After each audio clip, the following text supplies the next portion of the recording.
Yo lo comparo un poco con mi caso. Yo vengo de una familia donde principalmente mucha de mi infancia mi papá era el que trabajaba, mi mamá estaba en casa, y después posteriormente se vieron empujados a tener que emprender. Y la Sí, experiencia fue tan complicada que yo es como que les escapo un montón a eso. Me siento con más estabilidad trabajando en relación de dependencia. En el caso sí. tuyo, vos estás diciendo que tus hijos los viviste desde siempre, los viste trabajando para ellos mismos, y en cambio para vos eso fue algo totalmente positivo, ejemplificador, y aún por, o sea, no solamente eso, sino que lo llevas tan adentro que de alguna manera renunciaste a lo que estudiaste por eso. O sea, es súper loco cómo influye lo que vemos en casa, en ese sentido. Sí, es muy loco, Lau, y traes a la conversación algo que es muy importante, porque eso es como vos bien decías, eso acarrea muchos miedos, porque yo en ese sentido en algún momento también he llegado a pensar como vos, sobre todo en momentos tan volátiles, ¿no? Que los hemos vivido, vos decís, hay una cosa en saber que al fin de mes no vas a tener un sueldo siempre igual, no vas a tener la misma plata que quizás épocas anteriores. Y eso también a veces te llena de miedo, ¿eh? Y creo que también es un miedo real y es un miedo muy patente. Pero a la vez, cuando vivís esas experiencias desde toda la vida, también empezás a ver el lado positivo y las libertades, la posibilidad de las posibilidades que te da el de repente emprender, para mí superaron, incluso con todas sus desventajas que yo no las cuestiono y que son muy evidentes, yo las sigo eligiendo para mí, porque creo que en un momento, en, como los que estamos viviendo ahora, ¿no? Donde con las redes parece que todo pasa más rápido, que todos los vínculos se desdibujan, etcétera, poder disponer de tu propio tiempo es impagable. La verdad es que es eso. Si yo tengo que preferir, por ejemplo, vivir épocas un poco más ajustadas, pero saber que yo dispongo de mi tiempo, eh, siento que es una libertad nueva, que quizás las generaciones pasadas no lo veía porque estaban priorizando otras cuestiones, pero la juventud, yo me digo, para mí soy joven, Sí, yo tengo sos 27 joven. años, Eh, yo, pero yo yo nací en el 84, o sea, que te des una idea. ¿Sí? Cuando vos naciste yo tenía 15 años. O sea, sos joven. bueno, entonces tomo la palabra por la juventud diciendo que quizás cuando antes se priorizaban cuestiones del orden material, yo ahora siento que los jóvenes quizás priorizamos estas libertades que estas nuevas eras también te posibilitan.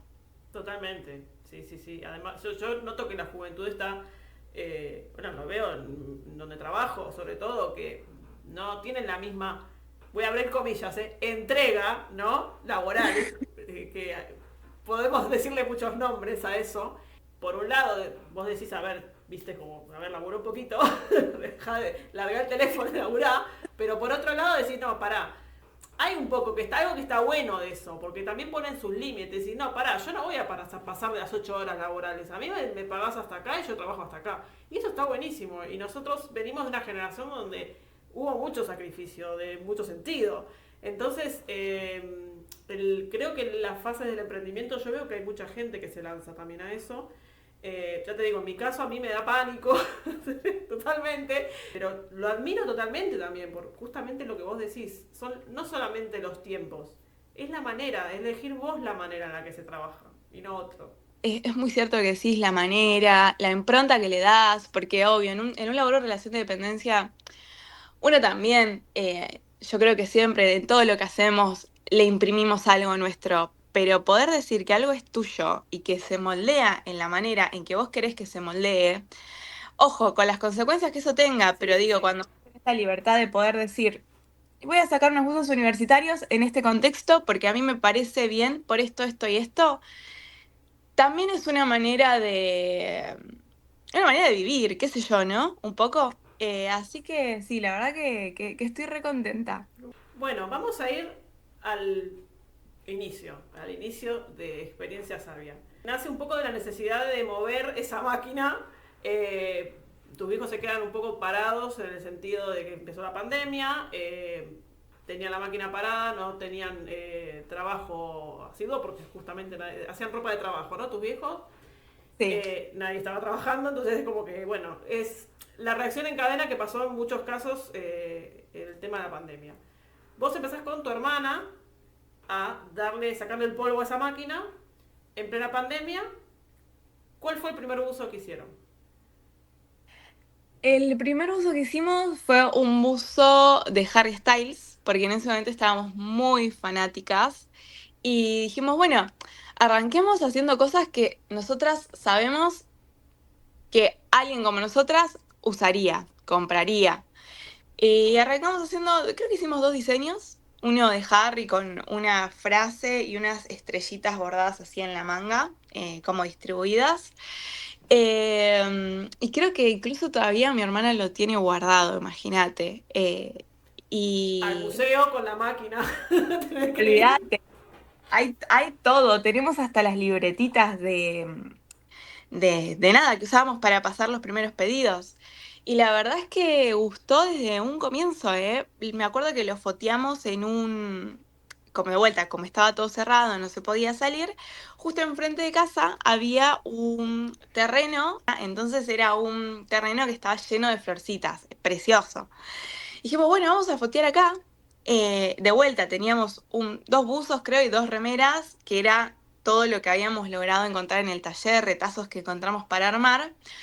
Y me acuerdo que la primera vez que abrimos la página y levantamos los pedidos, para nosotras ponerle en Instagram teníamos 150 seguidores y levantamos como 40 pedidos, que es un montón en proporción Montón. para Sí, la totalmente. primera vez. La primera vez que te lanzás sin, está bien, hemos visto a tus viejos, etcétera, pero sin estar vos ahí, laburando, gestionando, procesando, comunicando. ¿Ustedes ya tenían el nombre de la empresa ya montado o lo tuvieron que hacer después? No, ya lo teníamos preparado. ¿Cómo nació el nombre? Mira, el nombre nació, nosotros estábamos buscando, barajando varias posibilidades, ninguna nos terminaba de convencer y en un momento charlando con mi hermana dije, bueno, estaría bueno pensar en un nombre que sea original, que sea original, que sea lindo, porque para mí cuando uno dice experiencia sabia es bastante, Sí. es lindo, siento que emana algo diferente y que recoja un poco lo que mis viejos esa experiencia que mis viejos venían haciendo hace tantos años y no sé, surgió experiencia sabia, así como de la nada se me ocurrió, a mi hermana le gustó y fuimos con ese. Pero sí, ya estaba previsto antes de nosotras cuando empezamos a laburar, ya teníamos la página armada, el nombre pensado, Mm. las fotos ya subidas anteriormente, y a partir de ahí empezamos a seguir a la gente para que nos retribuya, nos devuelva el follow. Pero ya había como un espacio construido, cosa de que la gente cuando entrara a la página se encontrara con una pequeña carta de presentación de lo que se podía llegar a encontrar, ¿no? Ok. Después del de Harry Styles, antes de llegar a las universidades, que eso es otro tema, ¿cuál fueron los siguientes, o el siguiente o los siguientes de modelos que empezaron a diseñar? Después del de Harry, que fue furor, que fue de hecho lo que nosotras empezamos muy fuerte a vender, nos fuimos para el lado de Taylor Swift, porque en pandemia ella sacó dos discos que también se volvieron, la posicionaron a ella como muy fuerte en Argentina, Folklore y Evermore, Ujú. y empezamos de vuelta con eso. Un poco también nosotras súper fanáticas, encerradas con el disco nuevo, siguiendo de vuelta la onda de si esto funcionó, hicimos lo que nos gustaba y no funcionó, bueno, sigamos profundizando por acá, porque evidentemente hay mucha gente que se siente identificada con el consumo que tenemos nosotras. Entonces vamos a tratar de seguir ese camino. Y arrancamos con eso y eso fue otro despegue, Otro nos saltito. hizo, claro, otro saltito que nos hizo separarnos o construir un poco más de lo que veníamos nosotras laburando, ¿viste? Y después de Taylor, se nos ocurrió sacar una cápsula más pensada, con otra moldería, un poco más compleja de Harry Potter, que también ese fue otro gran salto. A mucha gente le gustó y eso nos dio un montón de visibilidad también. Pero fueron como semillitas que fuimos poniendo de a poquito para ir construyendo una base sólida, ¿no? Que yo creo que es lo más importante. Más que crecer a mansalva, yo creo que en los momentos en los que te estás empezando a consolidar, necesitas gente que te siga porque le gusta lo que haces, porque le parece que lo que vos sos es el reflejo de tu laburo. Siempre tuve la preocupación de crecer en seguidores, pero después con el tiempo me di cuenta que no sirve de nada hacerte viral si después eso no se traduce en gente a la que le gusta lo que haces y que después te va a terminar comprando eso que vos pensaste, ¿no? Exacto, exacto. Además es muy importante lo que decís de los saltitos, porque el- esa base sólida es la que después te va a sostener, porque ese pum para arriba en algún momento cae, porque es inevitable, generalmente pasa con todo. Entonces, cuanta más base sólida tengas para volver a bajar, te va a posicionar evidentemente desde otro lado y a nivel mental también, supongo, ¿no? Sí, no, olvídate. De hecho, Lau, si yo te tengo que ser sincera, de nuestras seguidoras, la gente que más nos compra es la gente que nos compró cuando no existían los usos universitarios, hasta hoy en día, ¿eh?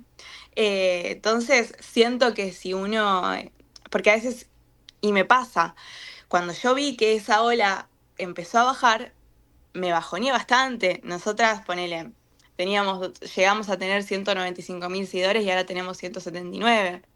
La ola baja, es inevitable, sucede con todo el mundo y sucederá, y más en estas épocas donde las noticias quizás, entre tanto mar de noticias y tanto mar de cosas virales, pierden también con más aceleración su primicia.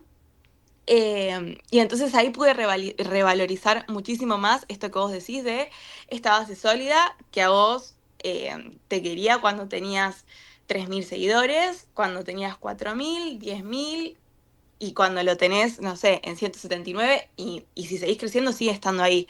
Y eso hace también a empezar a encontrarle valor a lo que subimos, ¿no? Yo siento que hay una locura por hacerse viral, por subirse a las tendencias, por subirse a los trends, que termina haciendo que todo sea bastante poco, ¿no? Cuando vos entras a las redes, no sé si te pasa, scrolleás, hay tan poco contenido que os Real. digas, sí, curado, que te lleve algo. Y eso lo tuve que aprender yo también, de bueno, bajarle un poco. No puedes estar siempre en la cresta de la ola, no puedes estar todo el tiempo pensando qué vas a subir, qué vas a publicar, porque te agota. Me ha pasado que yo no he tenido ganas de seguir con el emprendimiento por el hecho de que estás todo el tiempo corriendo al algoritmo. Y a veces hay que entender que hay que parar, que no es todo un trend viral.